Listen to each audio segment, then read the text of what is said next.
This is Lorenzo, and this is the Training Design Taxonomy video series, lesson number 10. It's on my top 10 fitness benchmarks. Now, while 30 fitness benchmarks is very comprehensive, we haven't left anything out. I wanted to ask myself, if I could further reduce this list of 30 fitness benchmarks down to, let's say, my top 10, what would that look like? This is what that video is about. These are my 10 fitness benchmarks, 2 in the metabolic conditioning category, 6 in the gymnastics category, 2 in the weightlifting. Let's take a look at what they are. Now, before we dive into my top 10 benchmarks, let's do a quick review of the 30 fitness benchmarks that make up this benchmark training series. Now, what I would like you to do is, as we go through this list, is to write down which benchmarks for you are completely essential. Remember, what we're doing is we're picking the fewest number of movements that would still give us the same predictive power and transferability to all of our other exercises and benchmarks. As you can see, we're going to start with our mobility benchmarks, which is the foundation to our stability benchmarks. Our stability benchmarks will be the foundation for our strength, speed, and endurance benchmarks. So for our first benchmark, we had the front split, we had the middle split, the pipe fold, and the bridge. If you could only pick 2, which would they be? Next, we have our 7 gymnastics stability benchmarks. If you could only pick 2, which would they be? We have the V-sit, the side lever, the front lever, the 360 pull, the back lever, the planche, and the press handstand. Moving on to our last gymnastics benchmarks in the series, we have 10 gymnastics strength benchmarks. If you could only pick 3 of these 10, what would they be? We have the pistol squat, the side squat, the leg raise, the body row, the pull up, the muscle up, the push-up, we have the body dip, the handstand push-up, and finally the hollow back press, also known as the 90-degree push-up.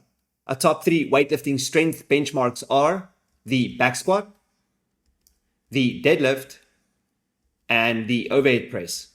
If you could only pick 2 out of the 3, which would they be? Moving on to our 6 metabolic conditioning benchmarks. If you could only pick 2 out of the 6 events, which would they be? In the speed category, we have the 200-meter sprint, we have the 500-meter row, and the 3-minute MMP maximum minute power test. In the endurance category, we had the 2-kilometer row, the 3-kilometer run, and the 20-minute FTP test.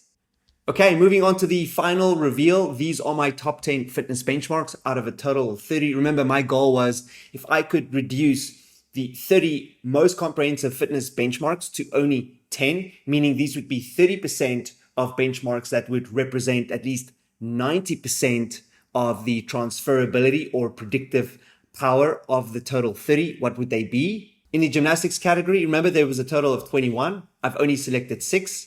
To be more specific, I selected 2 mobility benchmarks, 2 stability benchmarks, and 2 strength benchmarks. In the Metcon category, we had a total of 6. I only selected 2, 1 speed, and 1 endurance.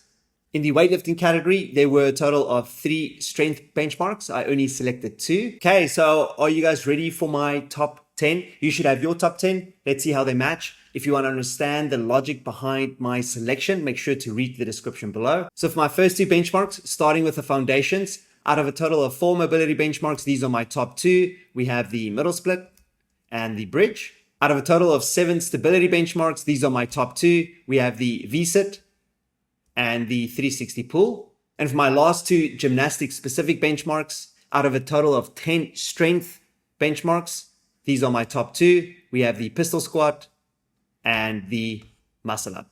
Moving to our metabolic conditioning category, remember we've got running, cycling, and rowing. If I could only pick 2 out of the 3, I would have to pick a run and a cycle. But more specifically in the speed category, my top 1 speed benchmark is the 200-meter sprint.